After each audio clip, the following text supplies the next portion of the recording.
Good evening, everyone. On behalf of the entire staff of Beech Motor Speedway and the Cusack family, it's my pleasure to welcome you to Maine's oldest continually operating family-owned speedway. My name is Bruce Eldy, your race commentator, and tonight we feature the mid-season season championships for all three top divisions here at the Beech Motor Speedway. David Wiles in the 29, Ed Gallant in the 13 will bring the field to turn 4. They look for a start. Flagman says hold it, even green. It is out. David Wiles from the inside with the advantage. Larry Vose trying to take it right up the inside and challenge for that second position. Works beneath the 13 of Ed Gallant. Side-by-side battle for position number 2. Also side-by-side battle for the next position. Boucher down low in the 18. Scott Connor high with the number 43. Once again, 15 laps on tap. 12 cars to qualify for the main event.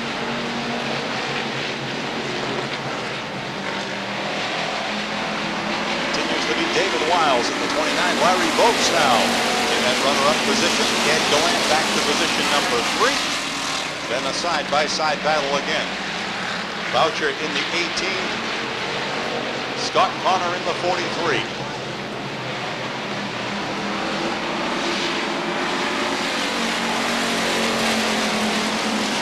Last qualifying position would be between Robert Bodwell in the 56 and Jeff Severance in the 28 as they battle for that final qualifying position. We have some strong running cars that sit outside of qualifying, and obviously all these drivers want to get up into a qualifying position. Smoke from the number 50 of Alan Burraby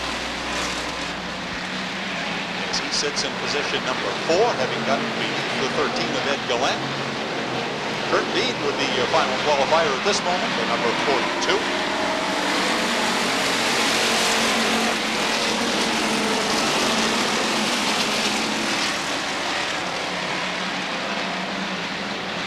Rookie Keith Lovejoy back in pack, trying to make it 3 wide, had to back out of it just a little bit as he took a look to the outside of the 82 of Chuck Willoughby.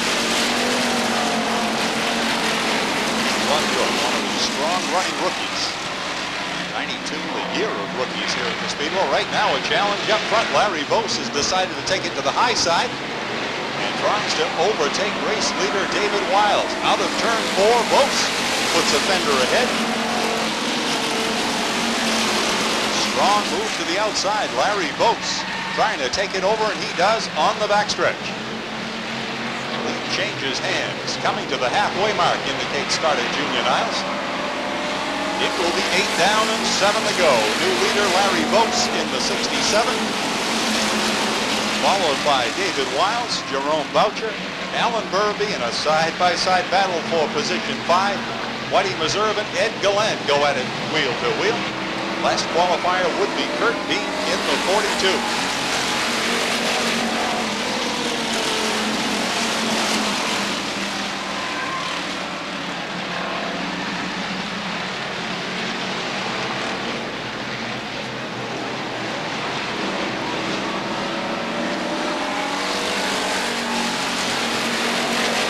Kevin Buck on the move in the number 25 as he looks beneath the 13 of Ed Gallant.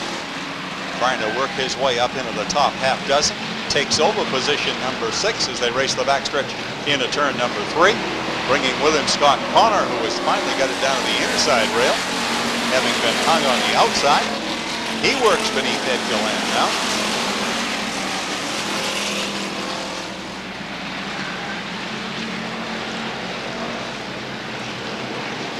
And Kurt Bean continues to be the car sitting on the bubble in that last qualifying position.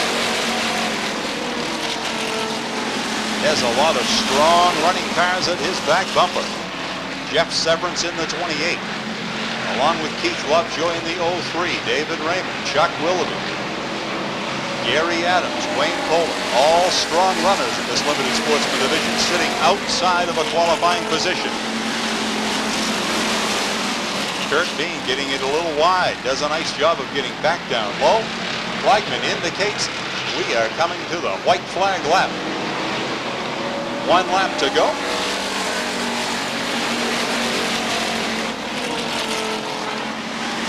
Jeff Severance now trying to work himself into that last qualified position as he works beneath the 42 of Kurt Bean. Checkered flag out. Larry Vose will capture heat number 1, followed by David Wiles, Jerome Boucher, Alan Burraby, and Whitey Meserve rounds out the top 5. Unofficially, the last qualified car was the 28 in Jeff Severance.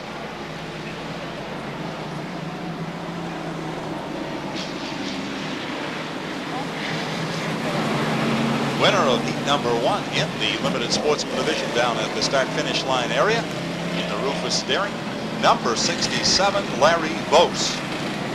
The number 80 in Darrell Ward, Rex Garrett in the number 24, and Robbie Dorr making his second appearance of the 92 season in the number 12. These are your lower point super sportsman drivers coming into tonight's race meet.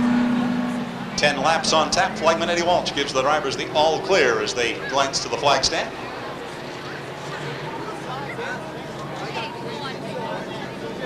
Tim Maloney, up and coming super sportsman driver in the number 69. Veteran Jimmy Emerson in the number 2. On the outside of the front row, they bring it to turn 4. Flagman says, hold it even. We have green. Jimmy Emerson from the outside takes it over down into turn 1. Jim Emerson shows the way. Tim Maloney. Then a side-by-side battle. Ed Strong and Dave Bath go at it side-by-side.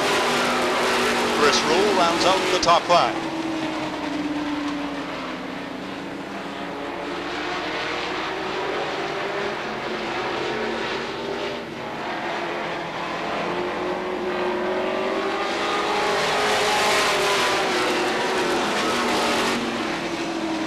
David Bath hung on the outside, the number 5. Spin between turns 1 and 2. Steve Wilson and Rex Garrett get together.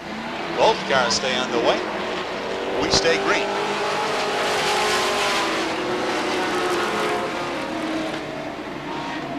Well, the battle is for the 4th place position. Chris Rule and Dave Bath go at it.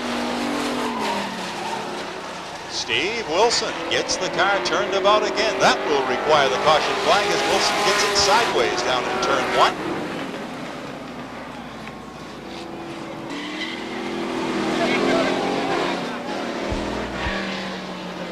Wilson will take the 99 back on the pit road.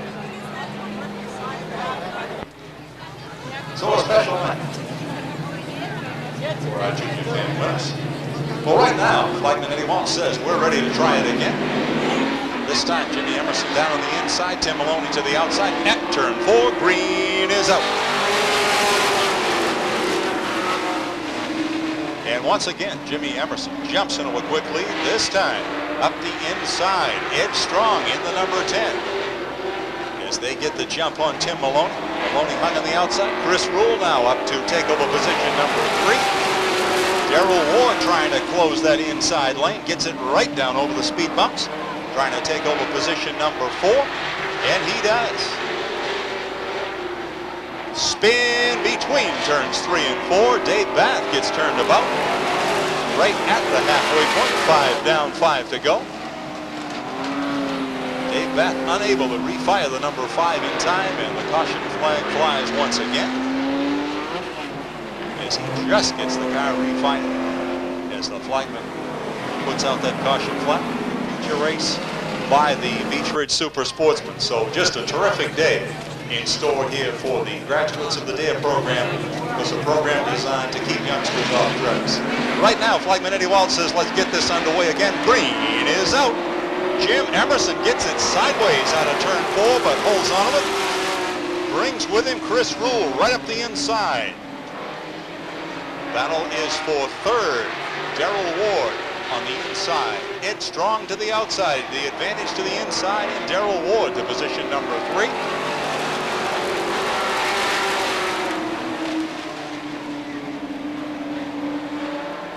Chris Rule trying to rein in race leader Jim Emerson. Takes a look to the outside of the number 2 now as they approach turn number 4.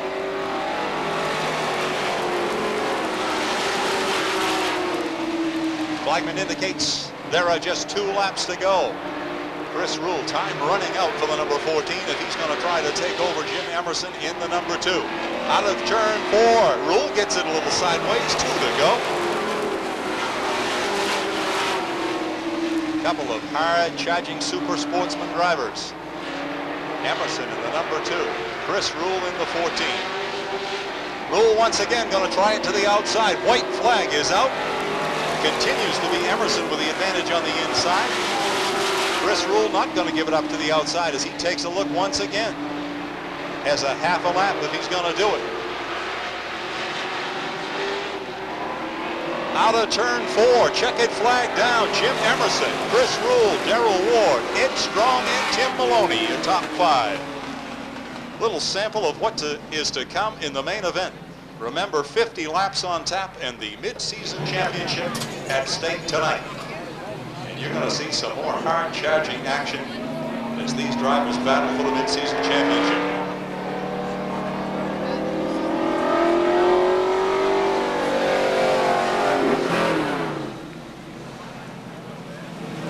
Coasting down to the start-finish line area.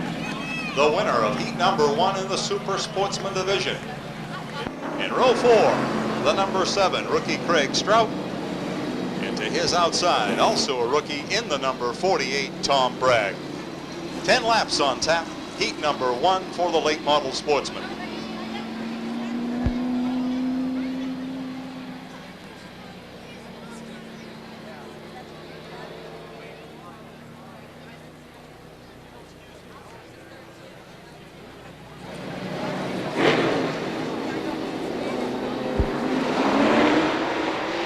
Scott Watts, Mike Mayetta Jr. bring him to turn 4. Green is out.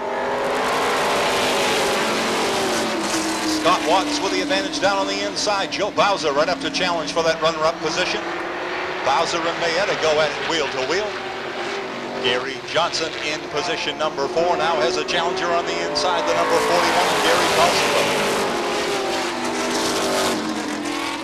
Continues to be Scott Watts. Joe Bowser took a look to the inside, no room.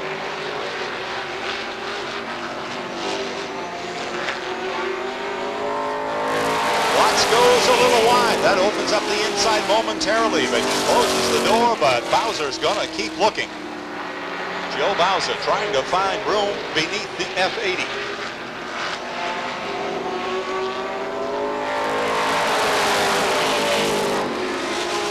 Watts out of Seabrook, New Hampshire, former modified driver here at the Beech Motor Speedway. Back with a late model Sportsman for 1992. Now has Joe Bowser working to the outside.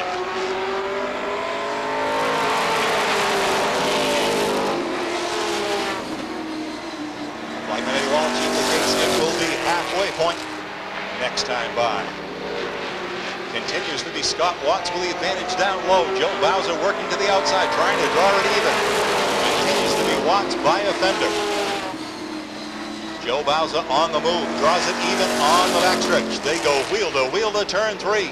Glenn Cusack up now, gets beneath the number 41. They go at it wheel to wheel.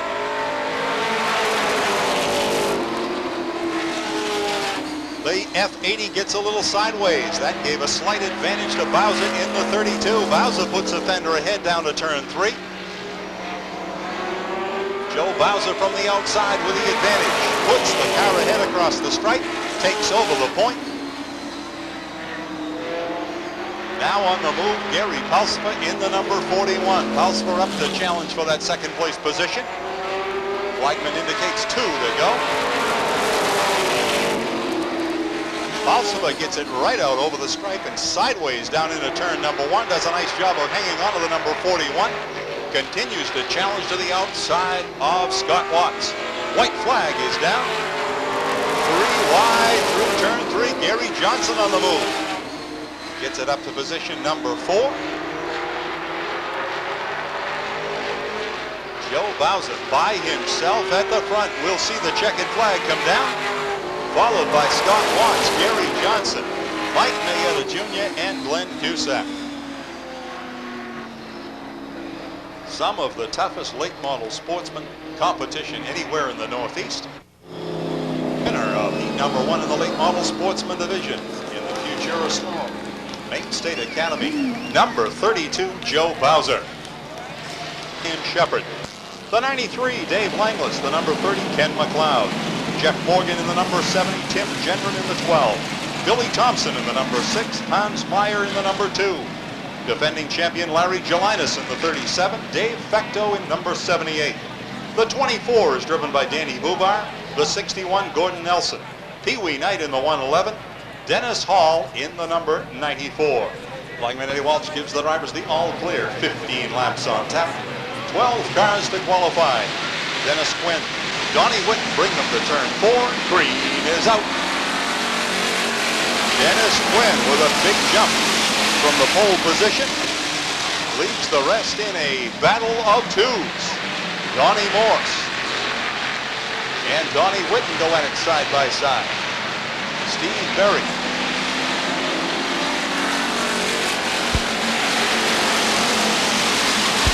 Don Culprit in the number 86. They try to do it 3 wide out of turn 2 on the backstretch. Dangerous maneuver. Continues to be a comfortable lead for Dennis Quinn. Then comes Donnie Morse. Young Steve Berry on the move in the number 7.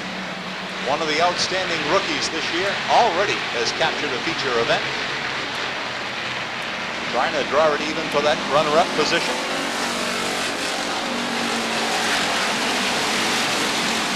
Donnie Morse, also a feature winner in this division. Going at it with the rookie to his outside, Steve Berry. Then comes Mike Field, Dave Langlis. Last qualifying positions, a battle between the number 2, Hans Meyer, and Ken McLeod in the number 30.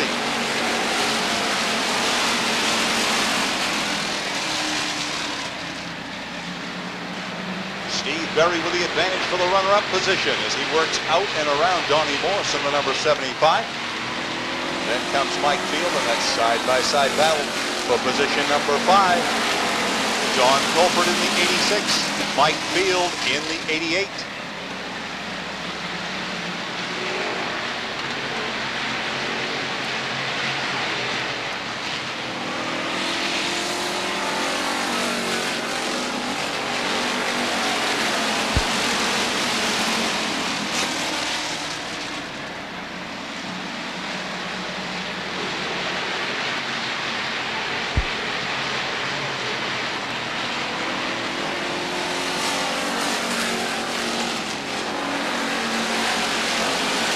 High Point men still sitting outside of a qualifying position as the cars approach the halfway point.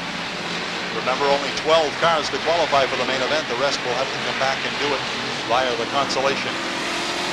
8 down and 7 to go. Continues to be Dennis Quinn. Slowly being reined in by Steve Berry in the number 7.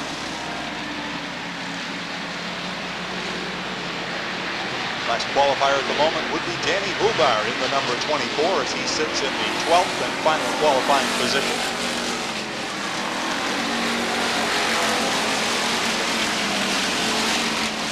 A number of top runners outside of qualifying.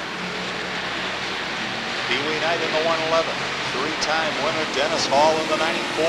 Gordon Nelson in the 61. Dave Fecto. Outstanding rookie Ryan Shepard in the 34, Tim Genren and Ken McLeod. All top runners here sit outside of butts. Tangle in turn 2. The 30 gets turned about up onto the sand barrier at the exit to the infield pit road. Ken McLeod goes a lap down. Last qualifying position now in the hands of Pee Wee Knight in the 111. Tough break from McLeod. He has to take it on the pit road. He was the 1991 Super Sportsman Division champion. Things closing up at the front. Once again, Steve Berry reining in race leader Dennis Quinn. 2 laps to go. Steve Berry gradually has erased the gap between himself and race leader Dennis Quinn, and he is now at the back bumper. Quinn, white flag lap.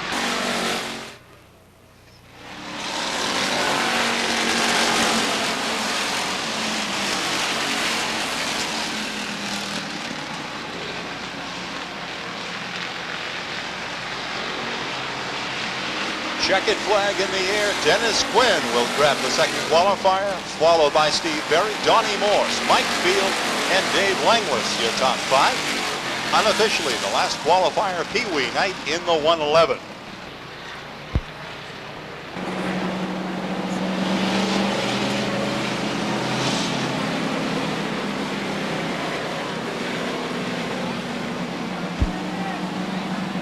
Here's your winner of heat number 2 in the Limited Sportsman division, Dennis Quinn. Doug Shores, 4-time winner here in the Super Sportsman division in the 07, and current point leader in the number 7, Kevin Durgan. 10 laps on tap. Flagman Eddie Waltz says all clear, gentlemen. Phil Weeks, Danny Palmer to bring him to turn 4. Green is out. Phil Weeks by a bumper as they race to the 1 turn. Advantage on the inside. Dave Sprague trying to follow the number 9. Gets beneath the number 93 of Danny Palmer. They go at it wheel to wheel. Advantage Sprague in the number 1 as he takes over the second place position. Also on the move up the inside, Steve Howard in the 03. Willie Elliott also working beneath the 93 of Danny Palmer.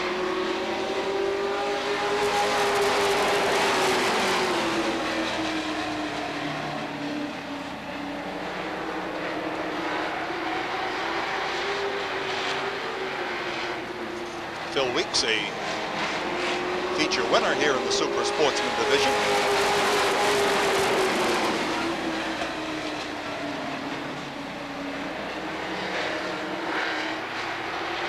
Dave Sprague in the number 1, up-and-coming Super Sportsman driver.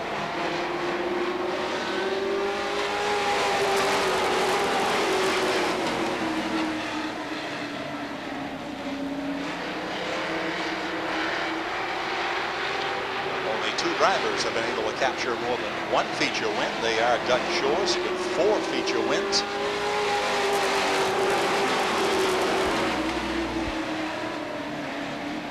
Chris Rule has 2 feature wins.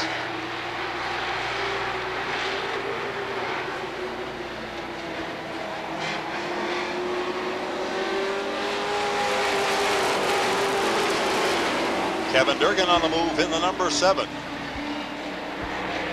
Durgan, the current point leader in this Super Sportsman division. The only car electing to work that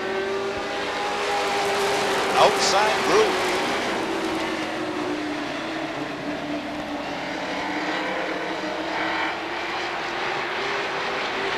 Durgan up to mount a challenge now to the outside of Danny Palmer. As they exit turn 4, they see 2 laps to go. Willie Elliott now elected to take it into the outside groove. Works to the outside of Russ Johnson in the 19. White flag is out, 1 to go.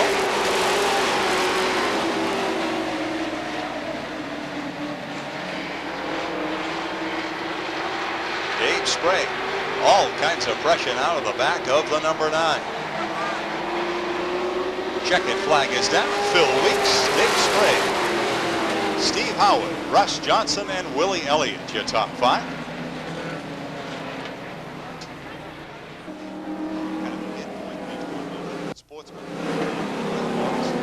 Basically running the late model type suspension and the limited engine. Down at the start finish line area, winner of heat number 2 in the Super Sportsman division in the Design Acoustics E1 Fire Trucks number 9 out of Scarborough, Maine, Phil Weeks.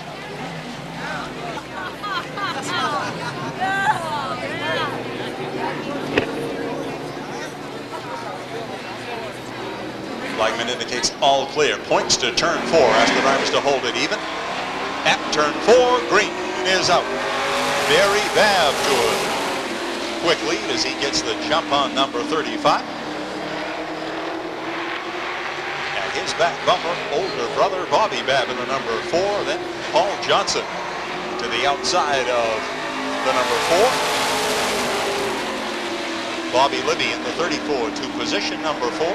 Side-by-side battle for position 5, Mike Mayetta and Pete Rondo.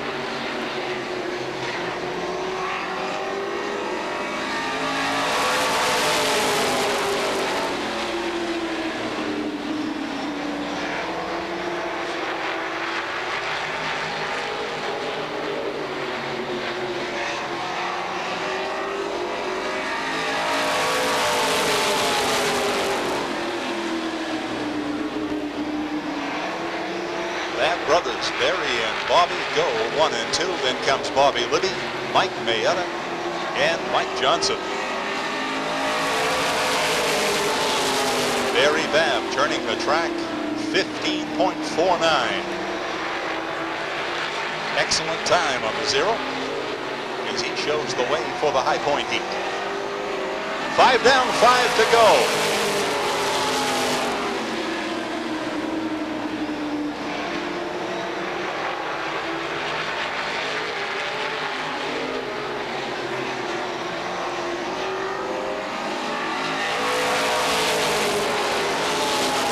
Barry Babb continues to turn at 15.5.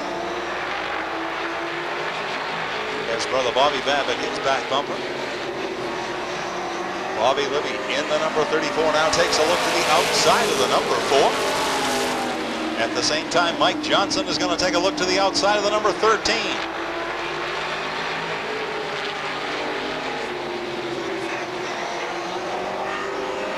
2 to go.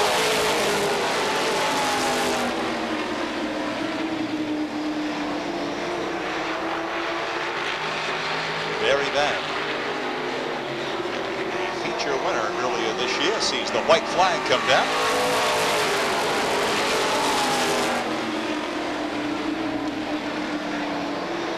Bobby Libby in the 34 has captured 2 feature events, as has Mike Johnson and Mike Mayetta.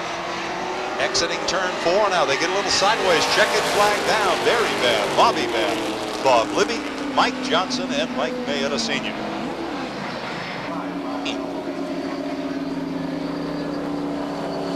Some of the most competitive late model sportsmen anywhere. And bringing it down to the start-finish line area, winner of heat number 2 in the late model sportsman division in the Hall Implement 0, Barry Babb. The 96, John Maycomber. Don Tapley Jr. in the number 15. Scott Link in the number 54. The number 14 is driven by Willie Boucher.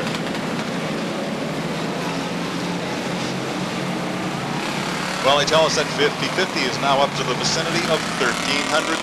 So, going to be a good night for a 50-50 winner. Limited Sportsman semi-feature, the Lower Point Limited Sportsman cars and drivers. This is their one race of the night, and all of these drivers looking to gather points and get into the qualifying heats next time around. Chance to run the main event. At turn 4, flagman points to turn 4. Green is out. Danny McGrath with a slight advantage as they race to turn 1. Russell Barta trying to draw it even once again in the 04. Advantage on the outside to the number 92 and Danny McGrath. McGrath continues to hold the lead as they work down into turn number 1. Barta to position 3. Glenn Reynolds on the move in the 05. Then comes Gene Terrio and Paul Holstrom rounds out your top 5.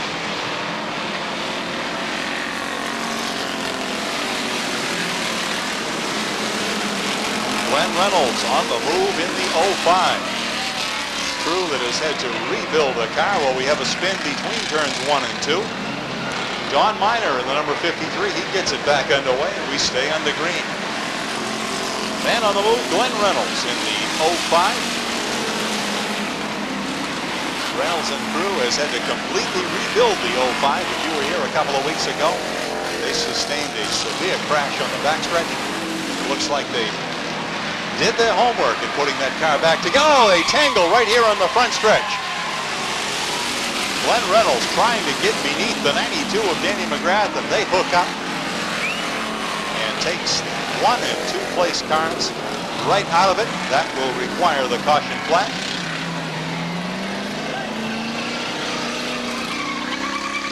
And a tough break for both of these drivers. And Barter from the inside in the number 4. Gene Terrio working hard to the outside. Paul Holstrom in the number 58 up to challenge.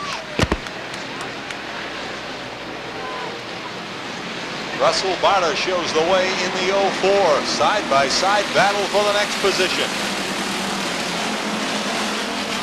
Paul Holstrom in the 58, Gene Terrio in the 41. Holstrom gets turned about as they exit turn 2. Another front runner is turned about and finally gets the car refired, and the cars stay under green. 3 wide. Dwight Shepard between cars. Veteran racer Dwight Shepard puts the 09 between cars and takes over the lead. Tangle on the backstretch to turn 3. One car right up over the other, and another spin. And the 04 narrowly missed as he comes down across the track. 87 right up over the 04. And amazingly, they get separated and everyone stays underway. Coming to the halfway point, Dwight Shepard.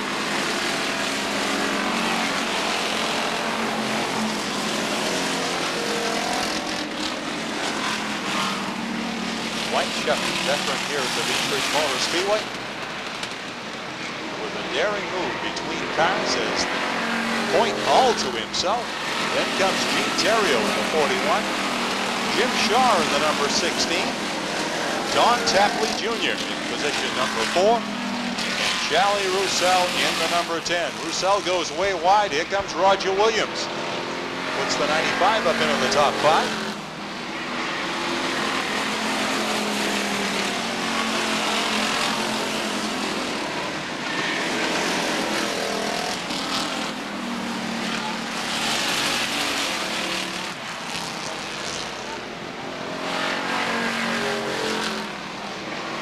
Battle is for the runner-up position, Don Tapley. To the outside of Gene Terrio in the 41. Tapley takes over the second place position. Terrio to third, then comes Jim Shaw and Roger Williams.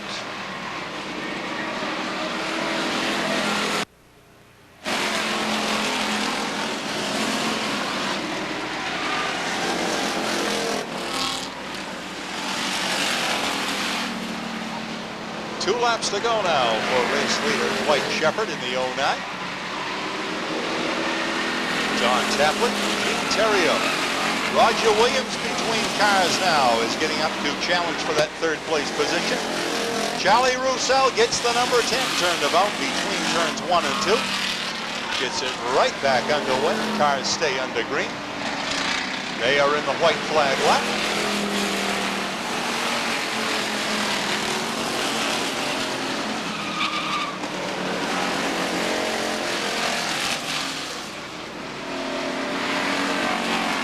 Semi-feature to Dwight Shepard in the 09 as he takes it by better than a straightaway over Don Tapley. Then comes Roger Williams, John Maycomber, and Gene Terrio. Your top 5.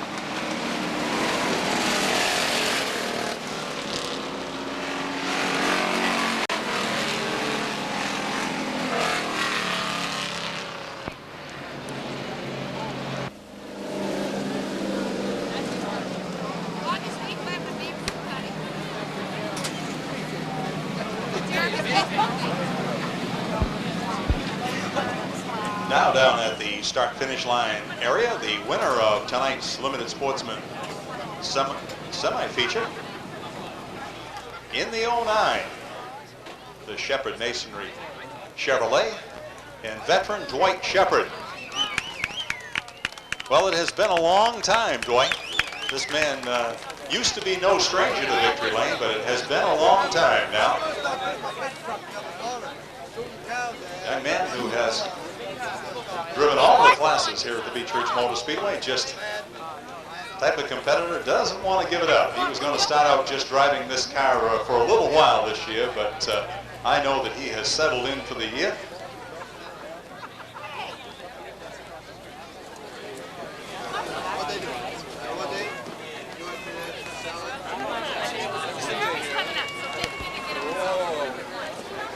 Dwight Shepard collecting the hardware and the goodies from Main Lubrication Service. Rookie performer trying to get up and battle with veteran Gordon Nelson in the number 61. Kurt Bean continues to hold off veteran Billy Thompson. Wayne Whitten in the 0, trying to muscle his way up into the runner-up position. Billy Thompson gets the 6 sideways, does a nice job of handling.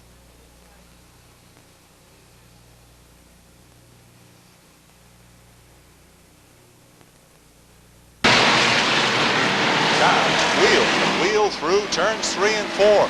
Thompson again gets the number 6 a little sideways out of turn 4. David Raymond down to the inside of Thompson. They go at it wheel to wheel once again. Going to be some top cars unable to qualify tonight. Right now that last qualifying position is between the 74 Gary Adams and the 78 Dave Vecto.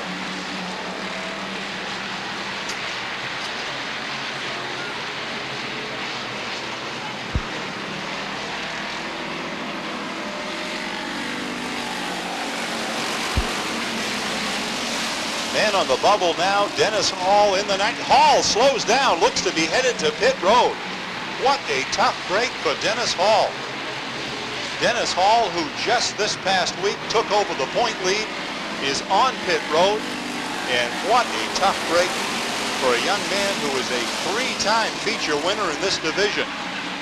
74 and 78 battling for that last qualifying position. Right now, Gary Adams holds down the 8th position.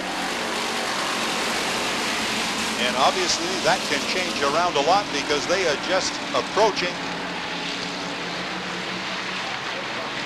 Kurt Bean with a fine run in the number 42. Wayne Whitten in the 0. Then comes David Raymond. Keith Lovejoy and Owen, your top 5.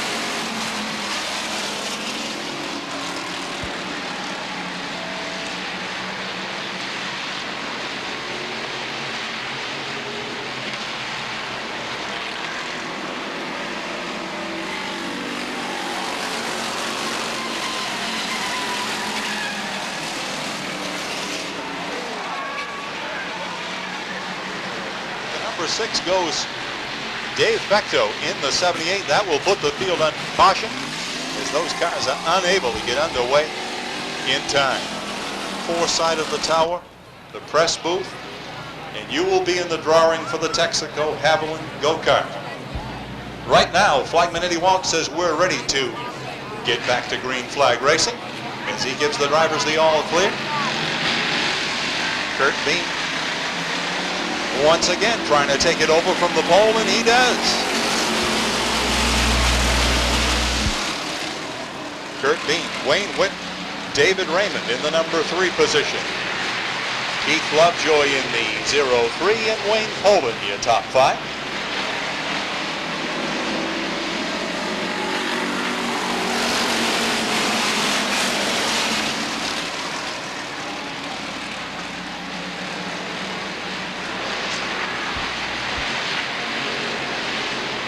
Last qualifier at the moment would be Gordon Nelson in 61.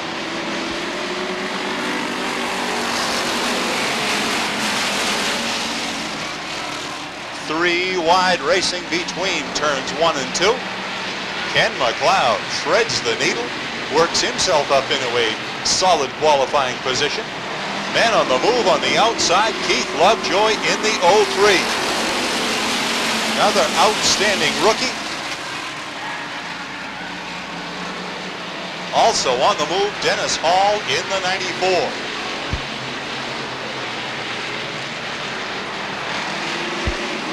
Blackman indicates 2 laps to go. Lovejoy takes it over. Keith Lovejoy in the 0-3.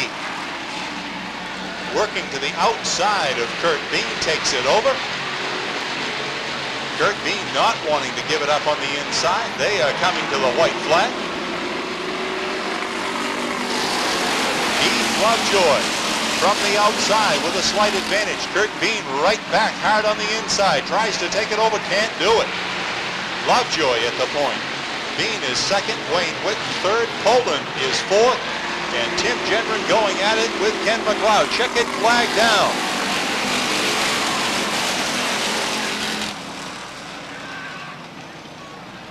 Scramble to the finish line. Unofficially, the last qualifier, Gordon Nelson in the number 61.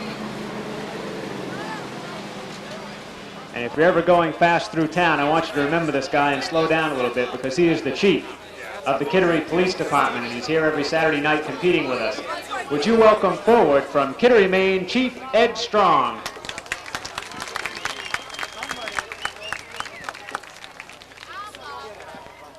Good evening, Ed. It's nice to have you with us tonight. Oh, thank you. It's a pleasure to be here. And it's also rather lucky that you're here tonight, we understand, because last week, on the 3rd of July, the motor let go on you. Yes, it not only let go, it just blew up completely. We spent the whole week building a new motor and getting it in, getting it ready to run tonight. And I'd like to thank the Curtis family of Elliott, Maine for supplying the parts and the labor and the help to put it together. I don't really know where to start with the chief of the Kittery Police Department. You have so much to tell. You've got tales of racing, tales of kids being involved with you, tales of your business in Kittery. And I don't know where to start to ask you questions. I guess for once I really don't have the right questions to ask, I think. But tell us a little bit of a history about how a guy that's involved in the line of work that you're in, how do you get involved in racing? And just lend me a clue first. What is your age? Ed says he's 47 years old. He's been racing 3 years now. So at 44, how does Ed Strong decide to get involved in this sport? Well, just like these people, I used to come and sit right over there all the time and watch the races. I've always been interested in racing. I did drag racing when I was younger. Danny Palmer, who at that time was running in the limited Sportsman, stuck up a friendship with him, and he helped us to get started. I decided that we wanted to build a car, but make it unique, have a theme to it. At the same time, we had started the DARE program in Kittery, and I figured it'd be a good way for some of the older high school kids to get involved in the DARE program, because the DARE program is for the younger kids. So we started out to build a limited Sportsman. Danny Palmer and his crew helped us the first year to get started, and first year was a learning year. The kids worked on it, fabricated it, did the pit work, repaired it each week, and in a limited Sportsman you do a lot of repairs each week. Try to keep a nice looking car. We display it around town, and to this day when we built this car, we still had used some of the kids from high school to help fabricate it, work on it, and they do it now. And people don't realize how much work there is during the week. I mean, you can have a car and race it on Saturday night and then bring it back next Saturday, but we spend an awful lot of time during the week going over the car, making it not only run good but look good. I built a special garage at my house, a brand new building, and so that we have a decent place to work and equipped it well. And this year, Steve Levitt was I was extremely fortunate to hook up with him, and he did a sponsorship on us and helped us out a lot. It's just been fun. It really is fun. So you said you sat here in the grandstand. Maybe how long had you been sitting there as a spectator? Oh, I used to come here for years and watch the races and enjoy the races. And I prefer Beech Ridge. A lot of people have asked, why don't you go race at other tracks? And we've tried it. Your facility is the best. The fans here are extremely loyal and thankful. We do it for these people. That's what keeps us coming back each week. That's nice for them to hear, because they really are involved, and that's what we're all in this business for, is for these people that are watching with us here tonight. Had this always been a dream of yours, sitting in the grandstand to get out and have a race car, or what put you over the hump to finally do it? Yes, for years it was, you sit here and you watch cars coming out of the corner and getting on it and going down the straight stretch, and we as police officers, we tend to drive a little fast anyway, and so then next time I get pulled over, I should just tell the officer this? Yeah, a lot of people do, but I just have always wanted to try it. It's something I've always wanted to do. It looks a hell of a lot easier than it is. It really does. There's a lot of work to it. This super sports class is so competitive. If you just don't have the stagger light right like we had in the heat race, you're just not going to do anything. It's so competitive. The people in the division. Chris Rule one night loaned me a drive shaft when I broke it in the heat race, and I went out and finished ahead of him in the race. They've been extremely helpful. Kevin Durgan, during the winter, if I needed information, I'd call him up, and he was very helpful. Even though we compete against each other, and once in a while we might get mad at each other, if somebody needs help, they're always there. It's an extremely nice bunch of guys to race with. That's one of the nice reputations that this Speedway and the competitors has, is that camaraderie amongst competitors. Let me ask you, is there one or two things that really stands out in your mind that's different from what you thought it would be on the racetrack? When you sat in the grandstand and now you finally get out on the racetrack, and maybe this would answer a lot of questions in these people's mind that have thought about doing the same thing that you've done at your age. Usually the kids get in this at 20 years old, and you entered into it in your mid-40s. Is there something that you said, wow, I never thought it was like this? The first impression stays with me to this day. The first day I brought a car out here, and I've driven vehicles and traffic all my life. I've been a police officer for 25 years. I've been involved in all kinds of high-speed chases and everything. When you put 40 cars in that limited class out there, and you're in the middle of that pack, and that green flag comes down, that is the scariest feeling when you've never driven before. And that will always stay with me, that first impression of what it was like to be in traffic. Also, what it was like to hit the wall. But it is different than it looks up there. It looks a lot slower up there. Things happen a lot faster than it appears on a track. You have to be alert. You don't drive 30 laps and get out of the car without going, it's over. So it's a lot different than you think. That's a good perspective for these people to know that have wondered about doing the same thing. Do you think, you said you've been involved in police work for 25 years, so you've been through all the academies and the training. You've had driver training, defensive driving, you've had, I couldn't call it stunt driving, I guess, but you've had some high-speed training and actual training on the road. Do you think that's helped you out here? To tell you the truth, I think racing here has helped me. I always consider myself a pretty good driver on the street and been able to, and you're right, we've had pursuit driving, and I even rolled a car over in pursuit driving.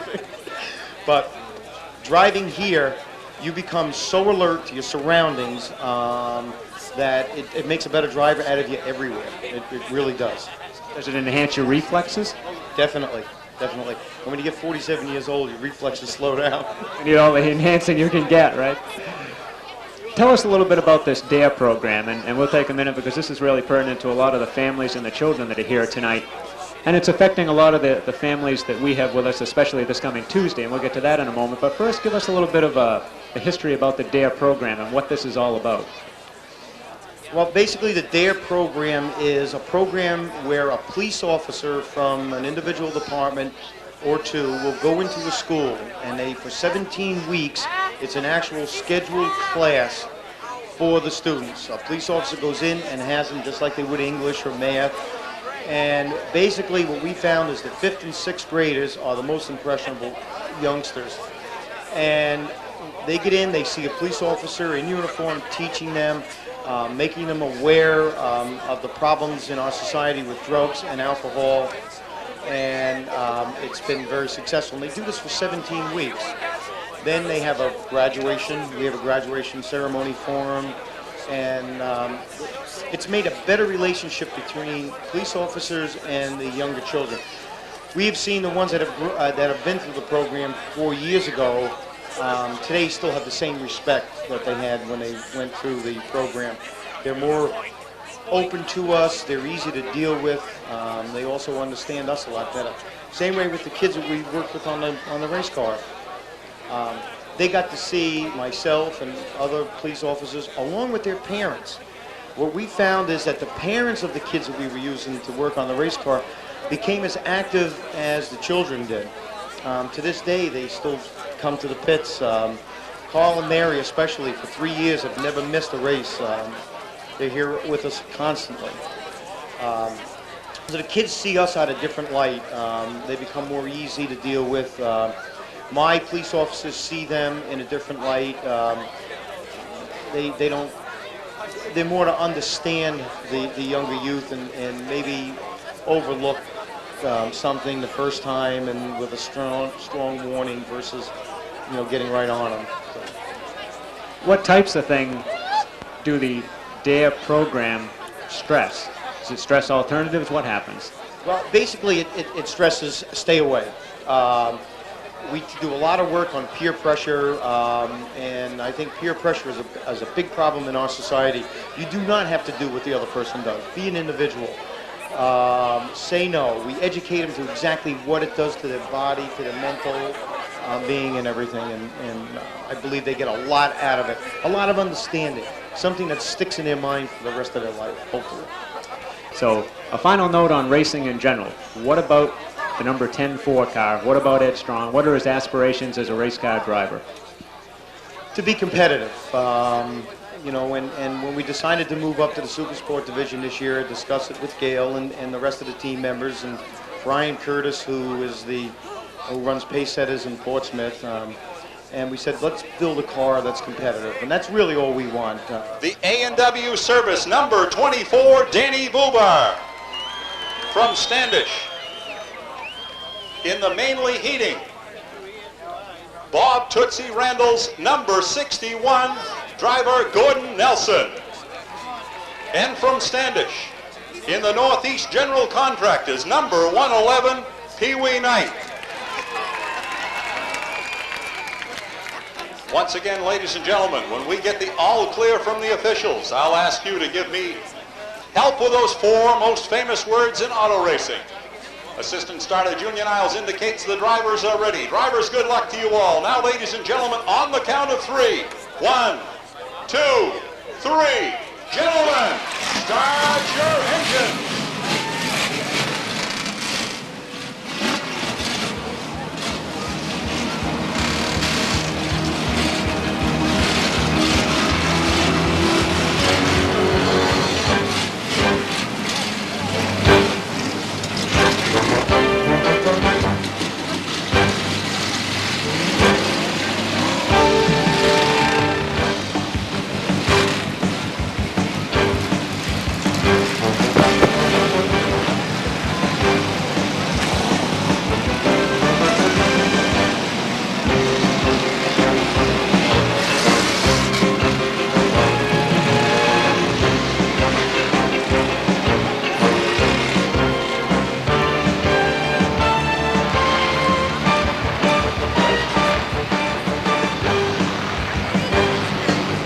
Now, ladies and gentlemen, as the cars enter the front stretch, let's give them a nice Beech Ridge Motor Speedway wave off.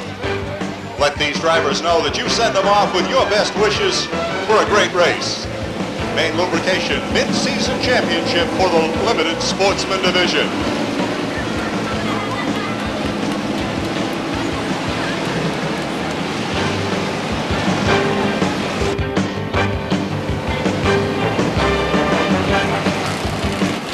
Time around.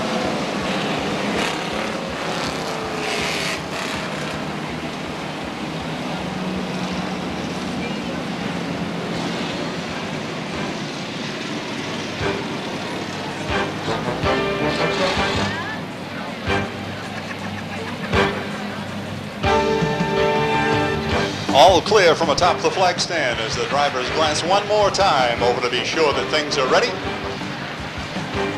Chevy Lumina Z34 makes its way onto the infield pit road.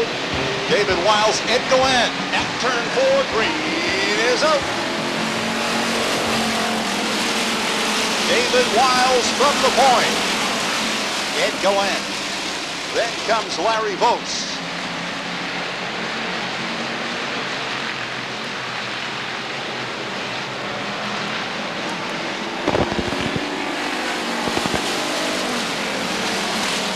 Scott Connor right off the pace. He elects not to take the 43 on a pit road. Perhaps just get out of the groove and head to. Back off and find a way back in. Black flag is out.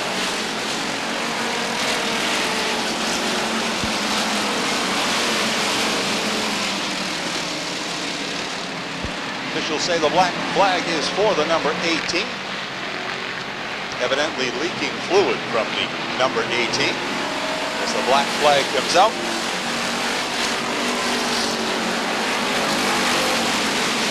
This time the 18 acknowledges the flag and takes it on the pit road. Tough break for Jerome Boucher.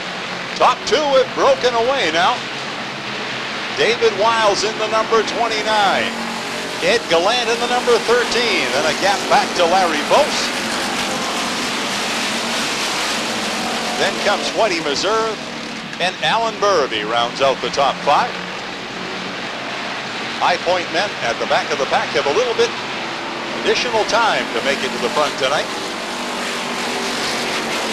Keith Lovejoy on the move in the 03.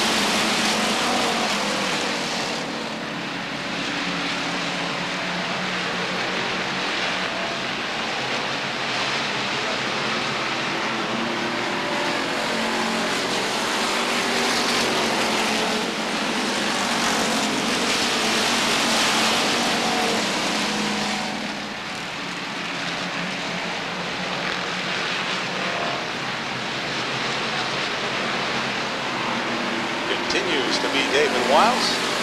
Ed Gallant right at his back bumper. Now a three-way battle shaping up for position number 3. Larry Bose, Keith Lovejoy working on the outside, and Whitey Meserve in the 08 looking for racing room. Wiles gets a little wide, almost opened up the inside for the number 13. Spin in turn number 4. Rick Libby gets the 77 turned about. Back underway, and the cars stay under green.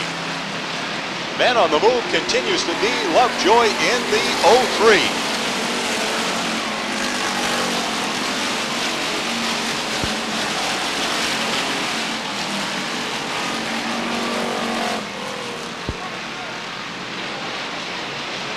Man on the move continues to be the 03.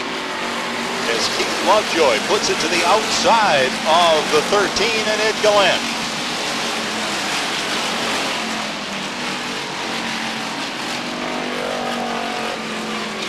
Lovejoy, after an impressive run in his qualifying heat, is now taking a look to the outside of race leader David Wiles.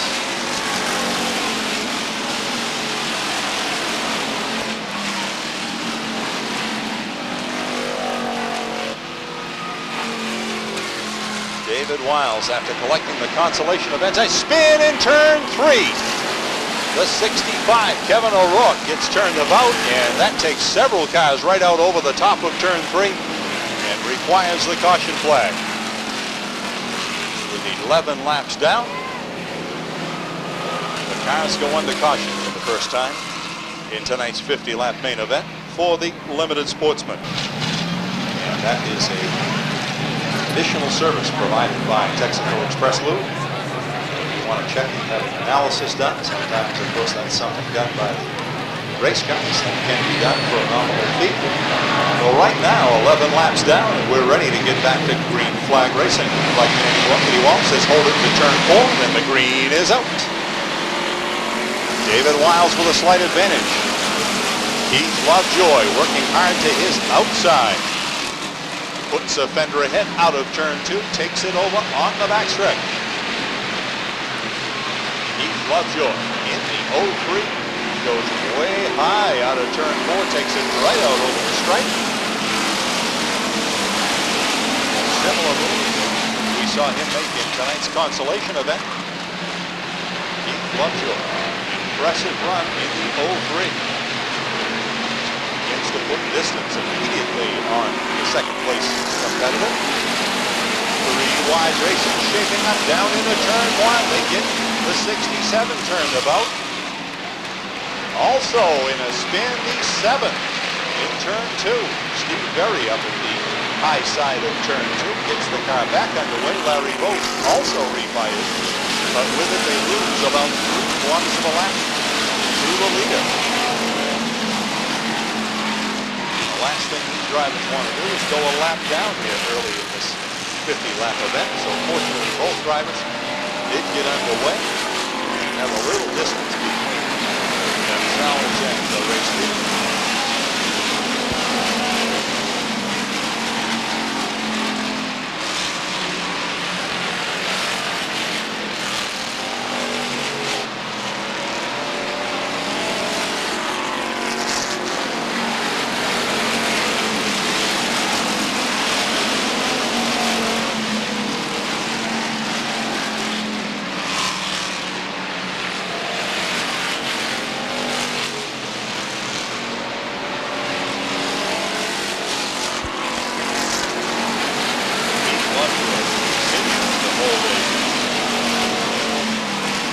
about a 2-car length lead over the number 29.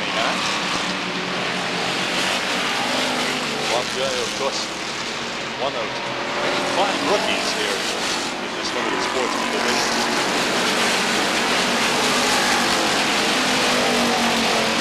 David Wiles right back to the back bumper of the 03. Gives him a little tap, lets him know he's there. On the move now on the outside, Dennis Quinn. Lovejoy going way wide now with the 03. That opens up the inside for David Wiles. Wiles back to the point. The 03, perhaps experiencing some problem, gets tapped and almost turned about as we have 3 wide racing through turn 4. Dennis Quinn on the move right up through the middle.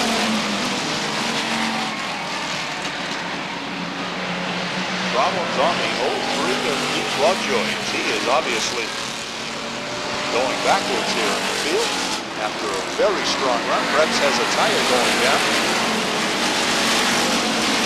Tough break for an outstanding rookie in the 03. Well, the battle is for second, and it is a scramble. The 13 down low, the 06 up high, and 2 other cars looking to get in the middle of it. Dennis Quinn gets it sideways, does a nice job of straightening the car back out. Continues to battle now to the outside of Alan Burby as he lost the grip just a little bit coming out of turn 4. That gives a little bit of breathing space to the 29. On the move also, Larry Gelinas in the number 37. Gelinas from deep in the pack. He's up now knocking on the door of the top 5. Not a good challenge for that 4th place position now. Larry Gelinas in the number 37 is the defending champion here of this limited sportsman division. Like Eddie Walsh indicates, we're coming to the halfway point. 25 down, 25 to go.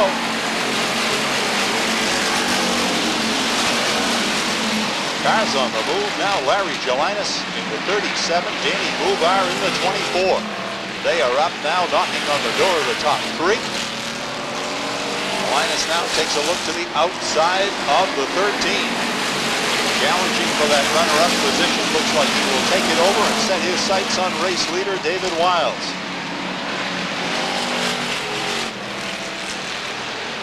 Larry Gelinas bringing with him Danny Buvar in the 24. Both outstanding limited sportsman competitors. Rookie Hans Meyer is following the veterans to the front. Meyer in the number 2. Now goes at it to the outside of Quinn. At the point, new leader, Larry Gelinas in the 37. What a run in the first 27 laps of this race. Danny Buvar trying to follow him to the front as he goes to the outside of number 29, takes over the runner-up position. And here comes rookie Hans Meyer in the number 2 as he follows the 2 veterans to the front.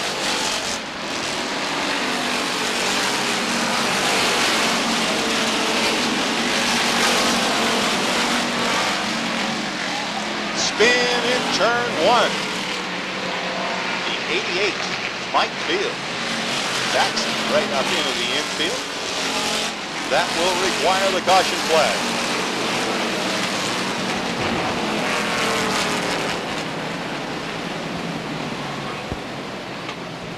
Sponsors also on the cars. Remind you, if you'd like to get involved, all you need to do is call the Speedway office during the week and they'd be glad to fill you in on how to become involved if you would like to do some sponsoring and have your business do some sponsoring here at the Speedway. Right now, 29 laps down, and we're ready to restart it. Out of turn 4, we have green. Larry Gelinas from the inside, Danny Buvar, Hans Meyer. Then comes Dennis Quinn and David Wiles.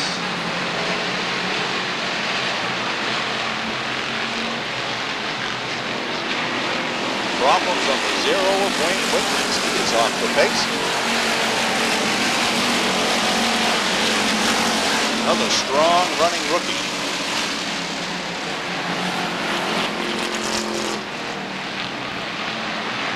Bubar now with all kinds of pressure to the back bumper of race leader Larry Gelinas.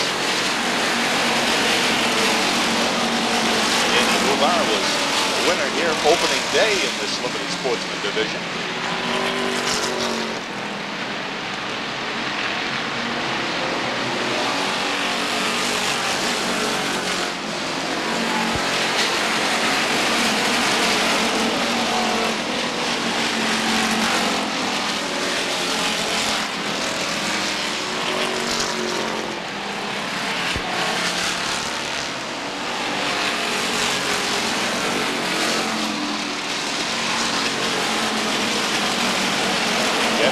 Now takes a look beneath third place competitor Hans Meyer.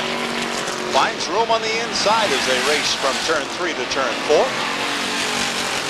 And a side-by-side battle being waged now for position number 3. Dennis Quinn down low.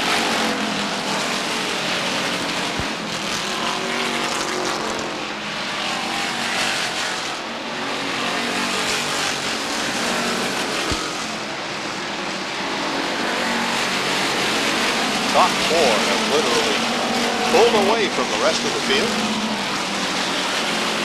Two-car battle for the lead and a two-car battle for position number 3. We mentioned Larry Gelinas, the defending champion, but he is yet to claim a main event in 1992.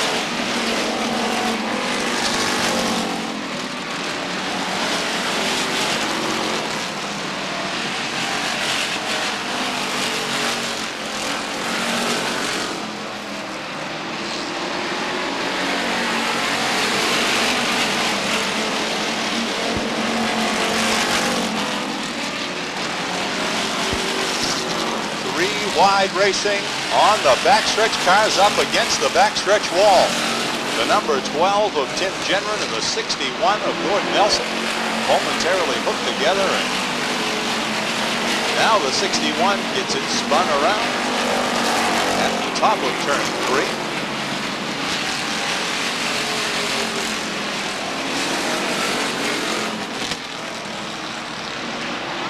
Finally gets the car refined and takes it back on a pit road.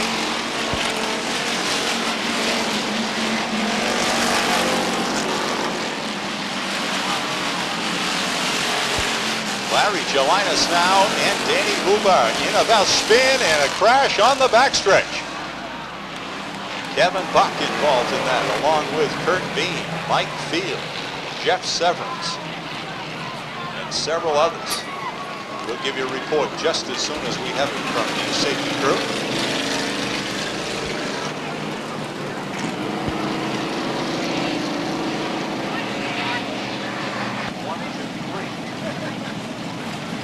So the return. So this is number 2.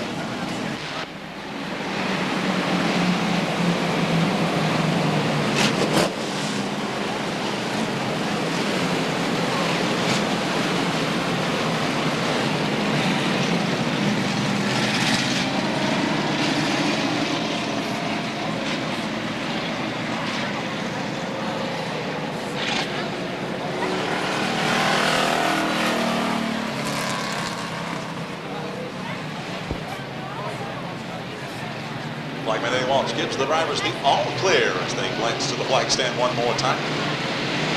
Larry Gelinas and Danny Bubar bring the field to turn 4. Green is out. Larry Gelinas right back at the point. The race is for position 3. On the low side, Dennis Quinn in the 06. Hans Meyer on the high side in the number 2 as they go at it wheel to wheel.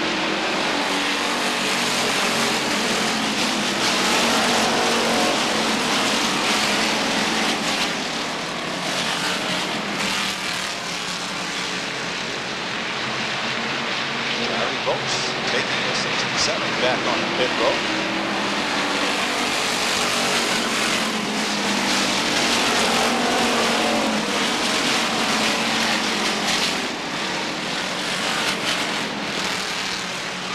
Speedway Knight up to challenge now as he works himself up to position number 5. Takes a look to the low side of number 2.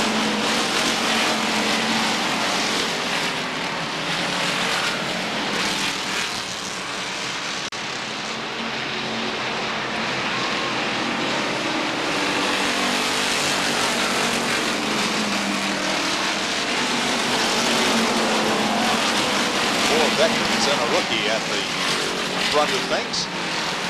Pee-wee Knight works himself by Hans Meyer into position number 4.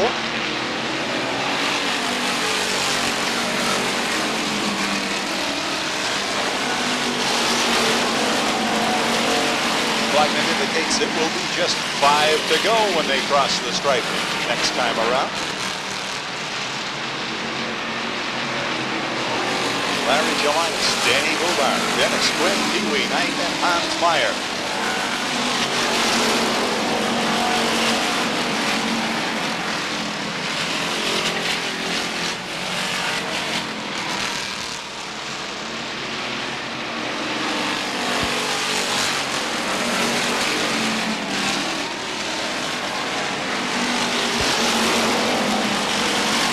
Hans Meyer up now to challenge once again.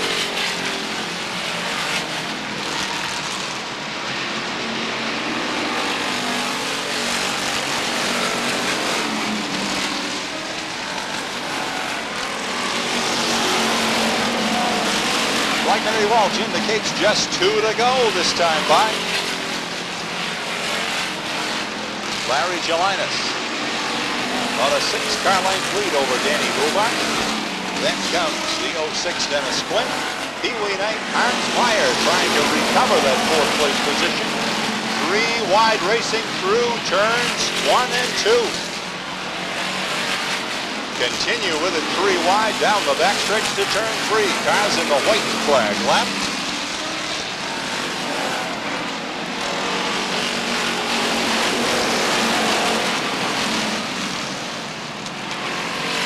Looking to nail down the midseason championship in his first feature event. Larry Jelinas sideways across the stripe.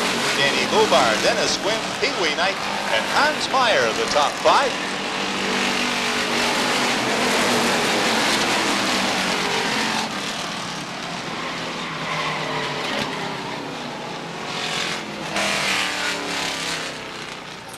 Well, the veterans prevailed tonight, and grabbing his first feature win for the 92 season. The defending champion of this division, Larry Jelinas. He'll take his parade lap and then be back, and we'll have a chance to hear from tonight's feature winner. Fine runs by the runner-up, Danny Bobar, the number 24, and Dennis Quinn in the 06, as they capture positions 2 and 3, respectively.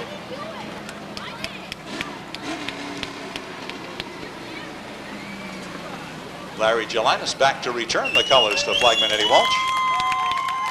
The 37 is sponsored in part by Pizza Plus along with Binzi Construction. And as he exits the 37, we go trackside now to Andy Cusack. Andy? The 1992 defending champion of the Limited Sportsman Division has just picked up his first feature win, Larry Jelinas. Thank you.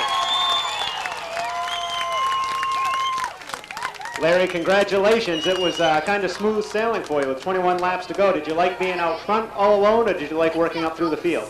Well, I like working up through the outside as long as there ain't some slower cars there. The past couple of weeks it's been pretty tough and I had the brakes, but this week I think I had it coming to me and I made it this time. Is a 50-lap race better for you? Do you enjoy a longer race where you get some time to work through? Yeah, a 50-lap race is better. The longer the better for me, starting at the back. So here you are, defending champion of the division. Does it look like you can do it again this year? It's the first time in victory lane for you. It's possible, but right now it's still up for grabs. There's a lot of fast cars out there. Well, tonight you were the fastest, and we congratulate you for it. Our representative from Maine Lubrication has the first place trophy for you. Larry, on behalf of Maine Lubrication Service, first prize, Limited Sportsman. Congratulations. Thank you very much. Ladies and gentlemen, once again, a nice round of applause for Larry Jelinas.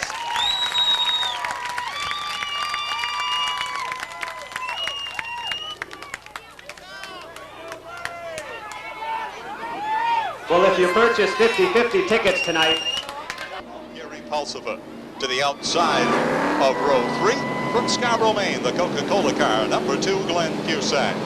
Inside row 4, the Hall Implement Zero and Barry Babb. To his outside from Saco, the Tardif Motorsports number 44, Pete Rondo.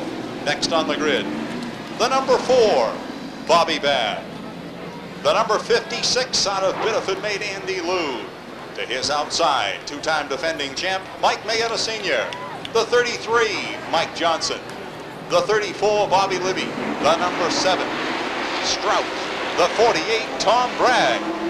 Out of turn 4, green is out. Scott Watts from the pole shows the way. On the move up the inside, trying to take over that runner-up spot, Joe Bowser. Watts brings him down, continues to be Bowser. Young Mike Mayetta comes together with the number 53. Up at the high side of turns 1 and 2, young Mike Mayetta gets it refired. We stay green.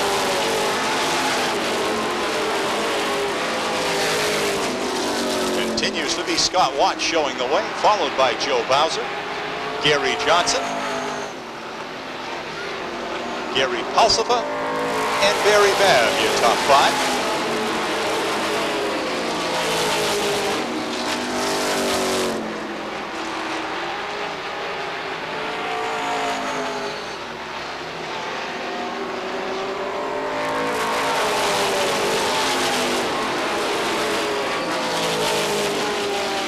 Joe Bowser takes a look to the outside of Scott Watts now, tries to draw it even at turn 3.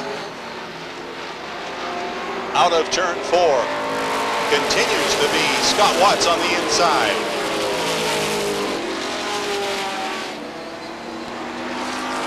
Joe Bowser draws it even at turn 3 as he works to the outside of the F80.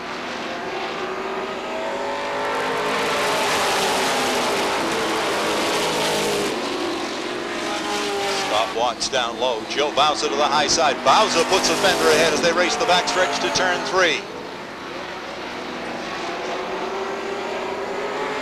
Bowser with a fender ahead this time across the stripe. Scott Watts trying not to give it up on the inside, but Bowser has the momentum from the outside. Trying to squeeze his car by from the outside. Also on the move, Paul Johnson. Gary Johnson down low, Paul Johnson high as they battle for position 3. Paul Johnson defending champion of this race 1 year ago as he captured the mid-season championship.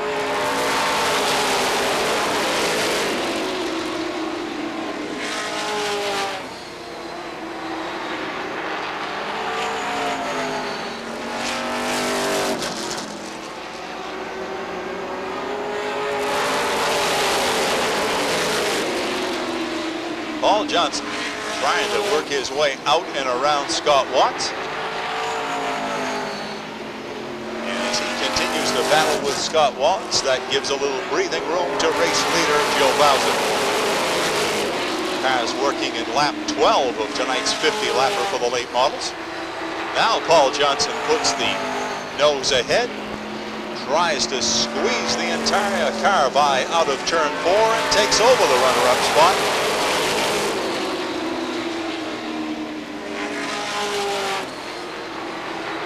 Now on the move, the number 4 and Bobby Babb as he works to the outside of Gary Johnson.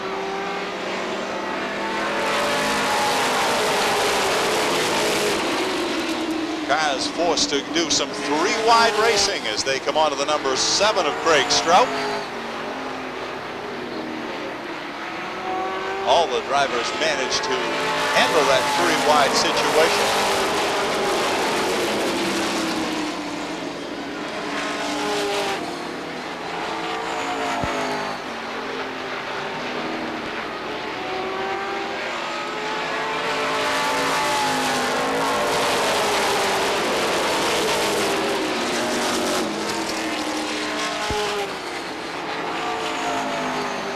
Paul Johnson trying to rein in race leader Joe Bowser.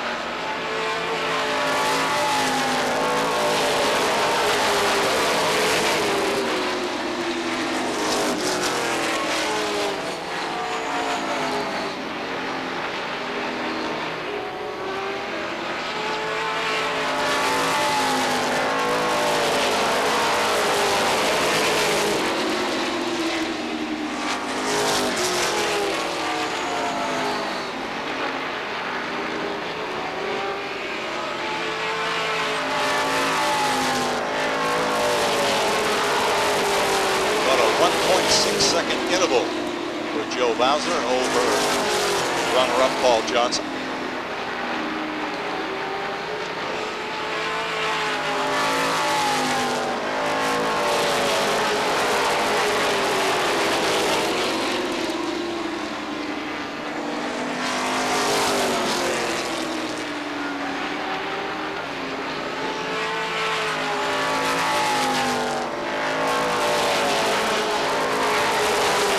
Bowser not only maintaining his lead, but seems to be increasing it ever so slightly. Has about a 1.3-second advantage now. Up to a second and a half over Paul Johnson. So that interval being maintained by race leader Joe Bowser as he is looking for his first late model Sportsman main event of 1992.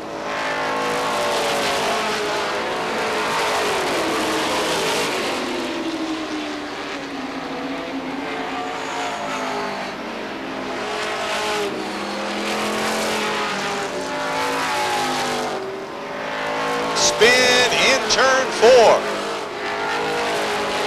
Mike Johnson gets the 33 turned about, and that requires Bob Libby and Scott Watts to lock the brakes up, and they do a nice job of avoiding the number 33.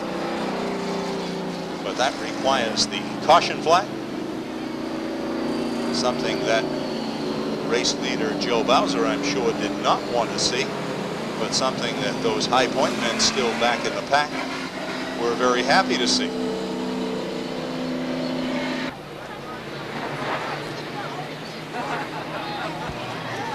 Flagman Eddie Walsh gives the drivers the all clear as they tighten it up down into turn 3. Pace car will make its way onto the infield pit road. Joe Bowser and Paul Johnson. Gary Johnson off the pace down into the infield. They get the green. Something amiss on the number 53. What a tough break for Gary Johnson. False start by the flagman as he puts the cars under caution. Gary Johnson had to drop right out of that third place starting position on the restart. All clear from flagman Eddie Walsh. Still no number 53 as of yet. Keep your eye on pit exit in turn 3. Gary Johnson, of course, this is a very important race to him. Is he a sponsor? Still no appearance by Gary Johnson. Car's ready to restart out of turn 4. Green is out. Joe Bowser once again.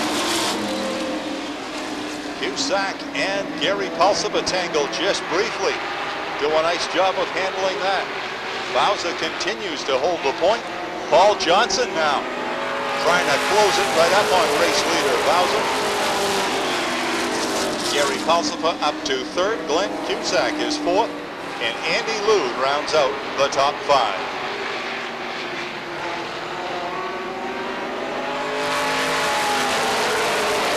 Pete Rondo in the outside group as he works to the outside of young Mike Mayetta. Halfway point coming up. 25 down, 25 to go.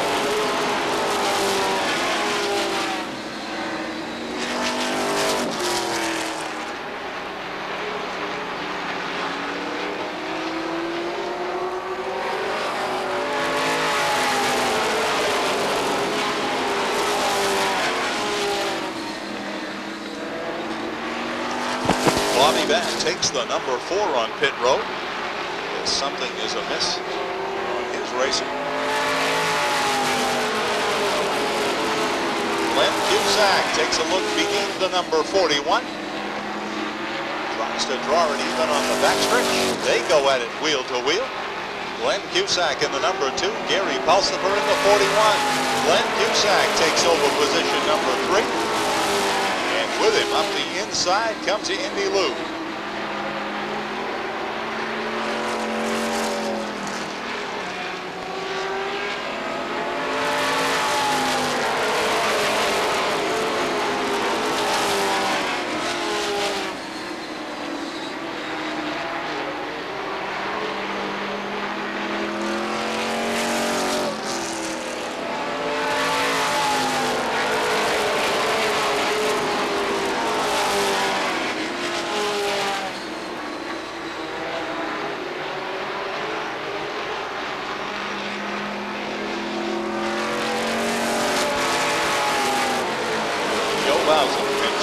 hold a slight advantage over Paul Johnson. They have to deal with the slower car of Craig Strout now. Strout with a new racer here just over the last 2 weeks, still trying to sort that out.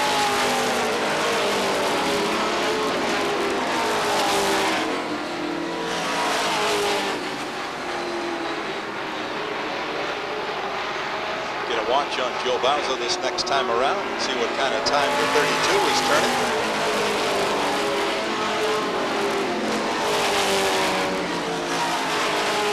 Mike Mayetta up to position number 5 now. Mike Johnson up to position number 6, making a fine recovery. Race leader Joe Bowser turning the track in approximately 15.7 seconds.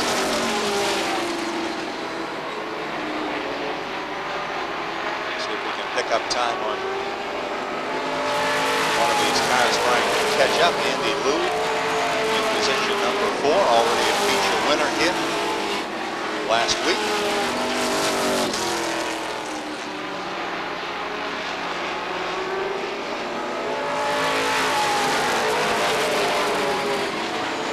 Andy Liu turning just about identical time to race leader Joe Bowser. Mike Johnson now trying to make a move on the outside of Mike Mayetta Sr.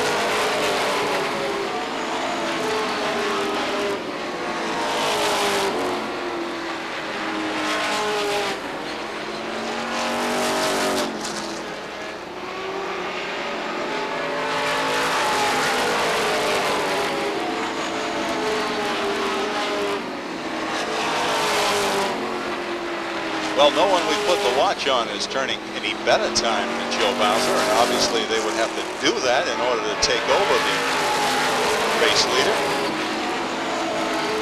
Unless somebody has something here for the last dozen laps that they haven't shown us thus far. Joe Bowser may well be on his way to his first feature win of 1992. Have had 6 different winners in the late model Sportsman ranks. 3 drivers with 2 wins.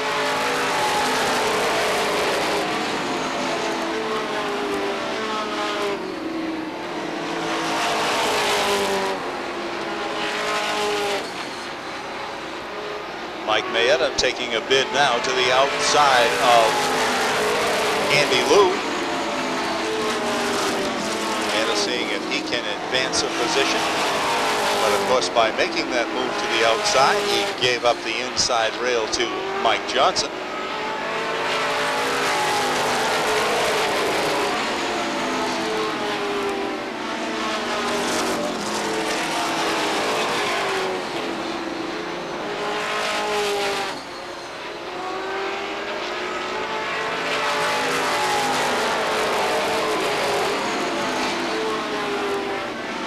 Mike Mayetta now out and around Andy Liu, takes over position number 4. Laps winding down. Mayetta on the move, 5 laps to go. Mike Mayetta trying to rein in Glenn Cusack, who holds down position number 3. Definitely some new life into that number 13 as he advances and overtakes the number 56.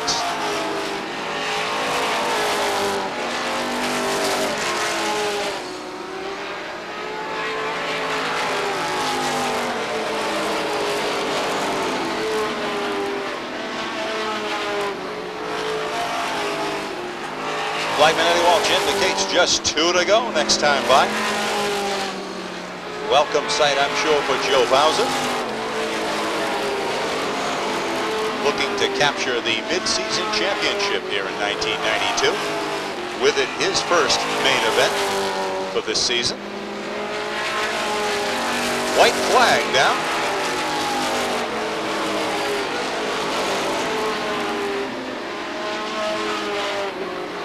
Joe Bowser makes his way out and around Craig Strout. We'll see the checkered flag in the air as he comes to the start-finish line.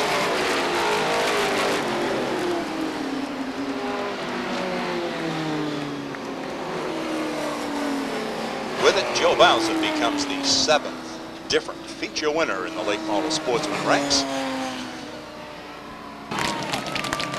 Down to collect the colors at the start-finish line area, Joe Bowser.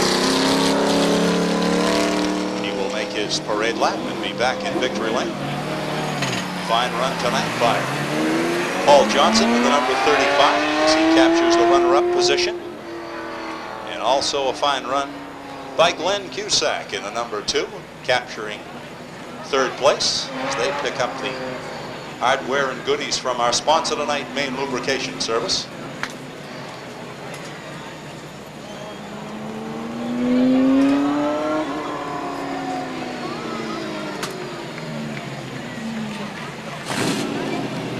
Joe Bowser back with a checkered flag for flagman Eddie Walsh. As Joe Bowser exits his number 32, we go trackside now to Andy Cusack. First win of 1992. Welcome, Joe Bowser. Joe, congratulations. Thank you, Andy. Geez, I want to say thanks to everybody who's been helping me out. You know, we've had a lot of bad luck this year, and they all hung in there, and I appreciate it all. I want to thank everybody involved. Bob Bailey for supplying my motors. I wrecked my motor last week, and got me another motor together, got me out on the track tonight. And I want to thank Jeff Waterman and Steve Flynn and everybody else involved. Main State Academy, Futura Stone, everybody. I want to thank them all because I couldn't have done it without them. In the sport of racing, it's very common for a driver to go through hills and valleys. A year of great success, a year of a valley every now and then. This has certainly been a valley for you. Just nothing has gone your way this year, but everything broke tonight. What's different about the car? Well, the Bob Randall's motor in there. Always helps. Yeah, we just, you know, I mean, we started 3rd, which made it a lot easier, and I don't know, just the whole thing, everything just came together tonight for us, I guess. You had just one close call about halfway through the race, a realignment of Paul Johnson right on the outside, and he had been making ground on you, but you looked like you were just glued to the inside of the racetrack. Did you have a fear that he might have the power to overtake you? No, I wasn't running as hard as I could because I knew I had a little space there. I didn't want to burn my tires up there. You know, when he come up, he was getting close there, so I had to put, you know, I started running a little harder. So I was picking up a little push towards the middle of it there too, and that yellow helped me cool the tires down. Well, an excellent race for you tonight. I'd like you to meet the gentleman in the tuxedo who's just come from his son's wedding. We congratulate the Fenderson family for that. This is Dave Fenderson from Main Lubrication. Dave? Joe, congratulations. Great race. I just got here and I just heard the comments about it, but I do want to congratulate you. You're the type of guy that doesn't quit. That's the type of guy that we like to have in our team. It's, you said you had some problems during the year, but this race you won, and congratulations on an excellent race. And we have a Main Lubrication Service and all its employees and all the people we do business with. We appreciate the opportunity to give you this trophy. Thank you. Appreciate that. Ladies and gentlemen, once again, Joe Bowser.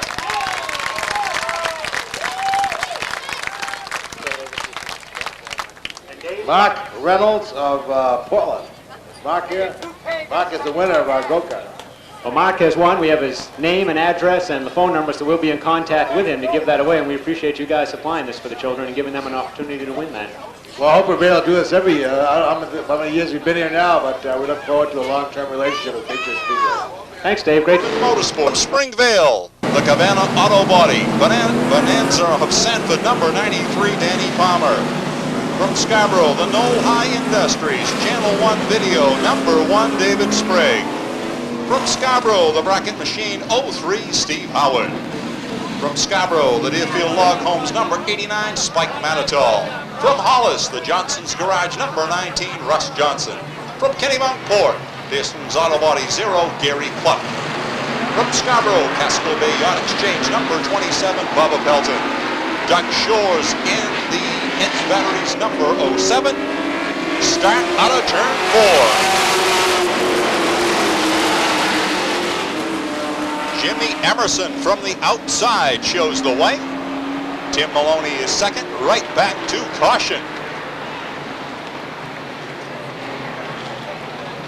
Catch the remaining cars in that lineup we didn't have time for. From Scarborough, in the print media, Fleet Bank, number 40, Jeff Salibi. The number 80, the Yates & Son excavating car, Darrell Ward, Rex Garrett in the 24, and Robbie Dorr in the 12. At turn 4, green is out. This time, Tim Maloney from the inside mounts a heavy challenge. Takes it to the point. Jim Emerson trying to draw it even to the outside.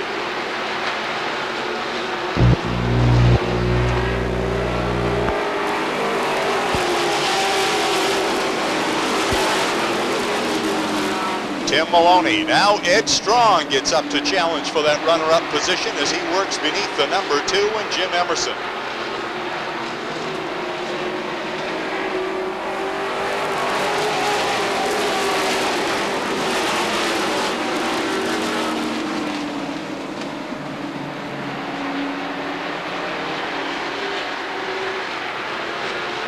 Continues to be Tim Maloney, Ed Strong, Jim Emerson, Chris Rule and Phil Weeks, your top 5.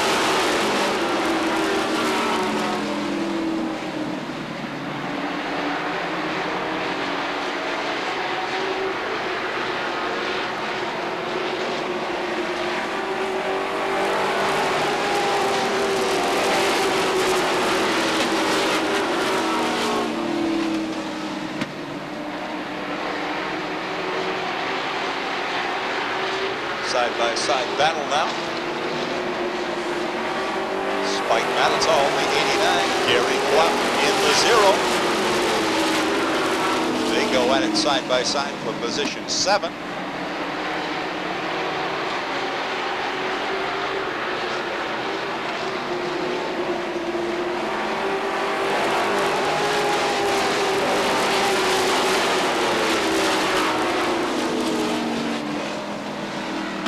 Gary Clough taking over position number 7. Strong running rookie here in the Super Sportsman division.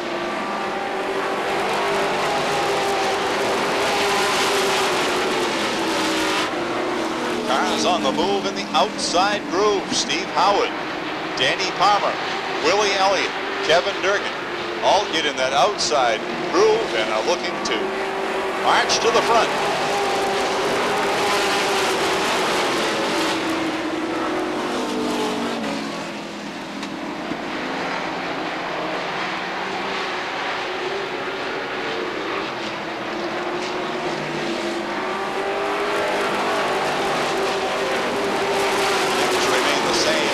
Top 5, but then on the move, Gary Clough in the 0 has closed the gap and now takes a look to the outside of David Sprague in the number 1. Gary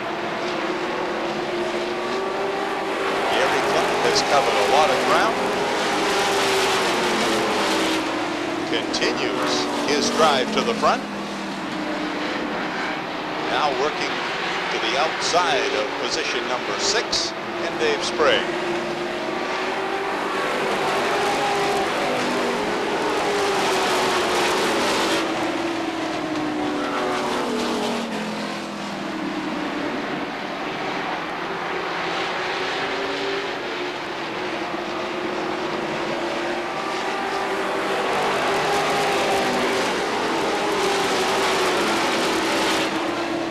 Gary Clough continues his march up the outside. Now up taking a look to the outside of the 14 of Chris Rule.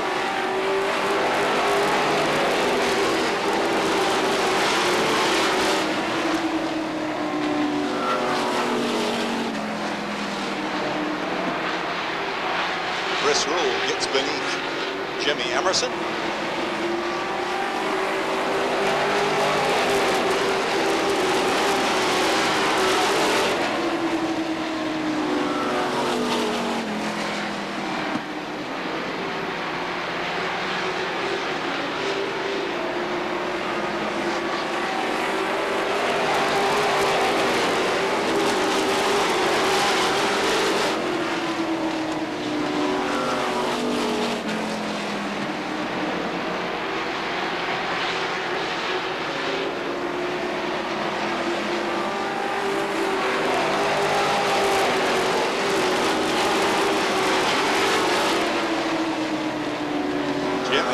Slowing in the number 2 as obviously something has gone amiss on that car.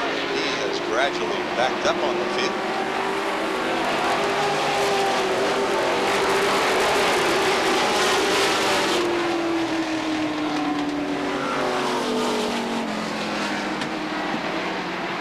Meanwhile, up front, Tim Maloney with about a 5-car length lead over Ed Strong in the number 10. Chris Rule in position 3, Phil Weeks in 4, and Dave Sprague round out the top 5.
Top 5.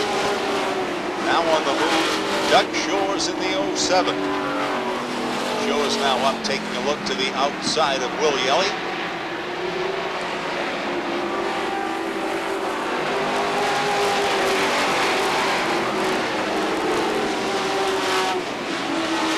Like Eddie Walsh indicates, it will be the halfway point this time by.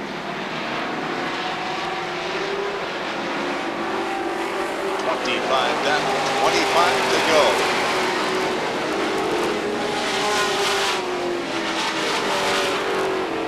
Doug Shores beginning to cover some ground as he works up the outside of the racetrack.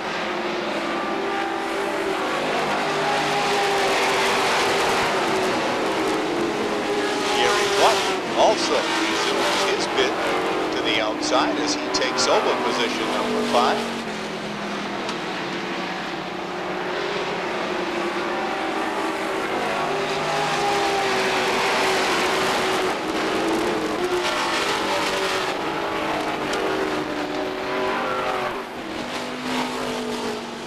Doug Shores able to drive that 07 a little deeper into the corner. Problems on the number 1 as it is off the pace. Top break for Dave Sprague as he has slowed and apparently is headed for pit road. Meanwhile, back up in the top 5, the man on the move, Doug Shores. Shores now to the outside of Chris Rule.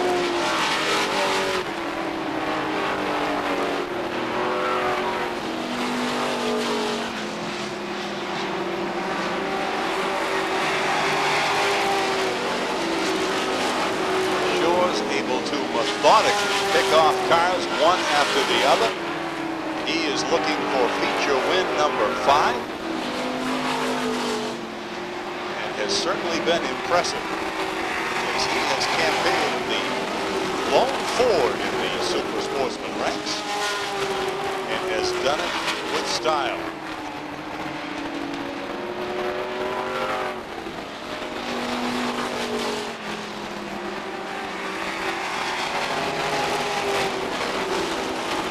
Doug Shores now just one additional car to rein in, and he has his sights set on the front. Doug Shores now takes it to the outside of the number 69. They exit turn 4 side by side across the stripe. Doug Shores puts a fender ahead through turns 1 and 2, continues about a half car length, now puts the 07 to the front. Working in lap number 36, new leader Doug Shores.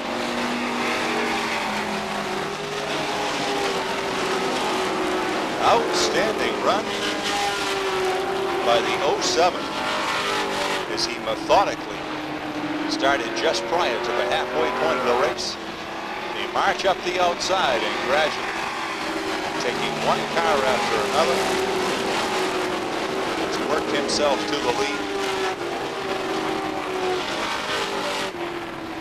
Has his sights on the mid-season championship. Currently sitting second in the point standings. Some 30 points out of the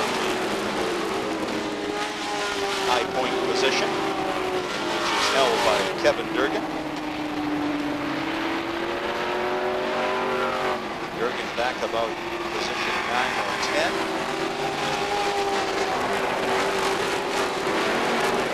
So this is an opportunity for Doug Shores to really gain some ground in terms of the point standings.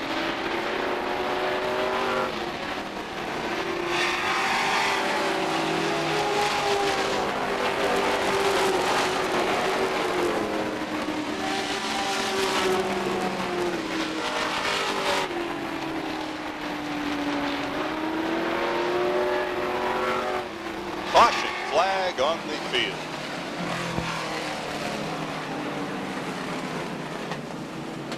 Russ Johnson gets the car turned about on the backstretch, back underway, but not before the caution flag flies. 40 laps down, 10 to go.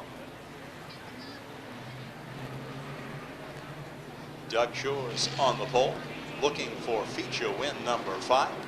And to his outside, Tim Maloney. They bring the field to turn 4, and the green is out. Well, Tim Maloney takes it over from the outside as he gets the jump.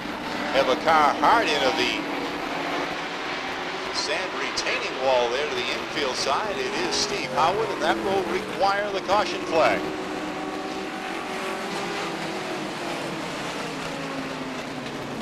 And once again, it will be a square-off between Doug Shores and Tim Maloney at turn 4. Last time, Tim Maloney got the jump and took over the lead.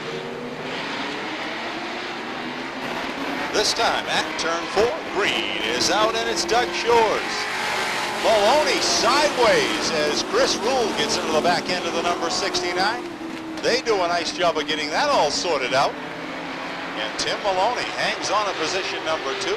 Chris Rule at position 3. Then comes Ed Strong. And Phil Weeks going at it wheel to wheel with Willie Elliott. Well, Doug Shores decided he would not get caught napping on that restart. And he has driven it out to a comfortable lead once again over Tim Maloney and the rest of the pack. The battle is for position number 4. Ed Strong trying to take it over. Phil Weeks not wanting to give it up on the outside. And they have veteran Willie Elliott at their back bumper along with rookie Gary Clough. 2 very strong competitors. Elliott, winner here Sunday night. Gary Clough up and coming. All the way up to 4th in the point standing. Chris Rule now takes it to the outside of Tim Maloney. They go at it side by side. Flagman Eddie Waltz says just 5 to go next time by. Chris Rule up to position number 2. 5 to go. Battle continues for position 4. Phil Weeks takes it over. Tangle in turn 1. Jeff Salibi and Russ Johnson, along with Steve Wilson. That puts the field under caution once again. 45 laps down.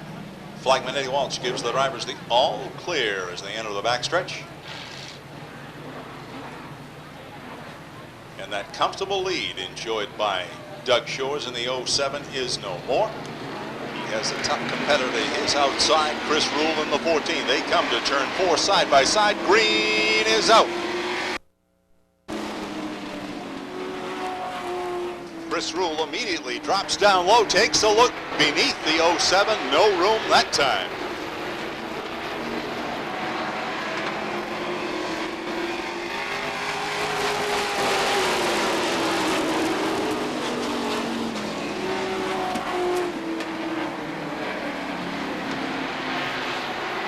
Battle for the 5th place position. Ed Strong in the number 10. Gary Clough in the 0. Flagman indicates just 2 to go next time by.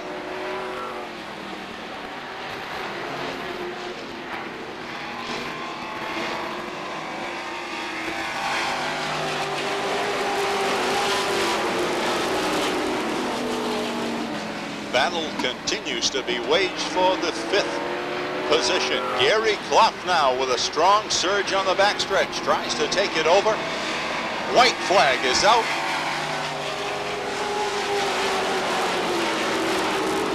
Gary Clough secures the 5th place position. Kevin Durgan on the move as he tries to advance up to the top 5. Checkered flag is out. Doug Shores, Chris Rule, Tim Maloney, Phil Weeks, Gary Clough. And with it, Doug Shores not only captures the midseason championship, but an impressive 5th feature win here at the midpoint of the season. And ready to make his pace lap and then be back in victory lane. The 07 out of Westbrook, Maine. The car is owned by John Bassinet. Sponsored by Keniston's Enterprises along with Ed's Batteries. And the driver, of course, Doug Shores out of Falmouth, Maine. We'll have a chance to hear from him in just a few moments. Also fine runs by Chris Rule in the 14 and Tim Maloney in the number 69. And back to return the colors to flagman Eddie Walsh, Doug Shores.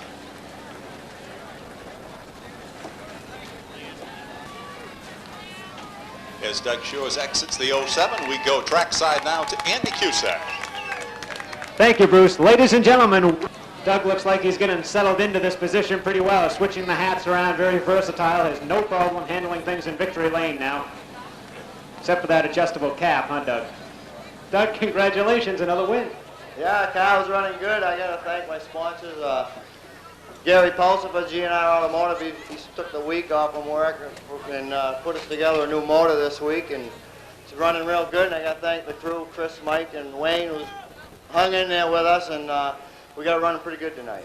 A heck of a run, and toward the end of it, on one of the restarts with Tim Maloney, this gentleman in the 69, he got the jump on you, then you did the next time. Did anything happen wrong with your car on the first one? We come together a little bit on coming out of turn 4, and I was a little bit loose on the rear tires on the start of it, but no, it's going pretty good. As long as the tires stayed hanging in there, we've been having problems with tires giving away on us, and I think they stayed in there with us tonight. Well, you certainly have become the one to beat this year, and the only Ford out here certainly says something for the ability that you and your crew have put into that number 07. Dave Fenderson from Maine Lubrication Services has the first place trophy for you. Dave? Doug, congratulations on behalf of Maine Lubrication Service and all the employees. You did an outstanding job. We watched you all the way. It looked like you had it made all the way down the pike, and so congratulations on a great win. Great athlete. Thanks a lot. Appreciate it. Ladies and gentlemen, once again, a nice round of applause for Doug Shores. Thank you all for being here tonight. We appreciate you coming out to join us to celebrate this racing event. Bruce Elder, back to you. All right, and with that, we conclude our race program for tonight. And once again, it's been a pleasure having you all with us, and we hope that you'll make it a habit to get back here to one of the premier short tracks in the Northeast, the Beech Ridge Motor Speedway. Remember, we have a special Wednesday night program coming up this Wednesday night. Once again, if you would like to stay around for a bit, in just a few minutes, the main gate will be opened up. If you are headed home, as always, we'll urge you to drive carefully on your way home. and hope to see you back with us Wednesday night. For all of us here at Beech Ridge Motor Speedway, good evening.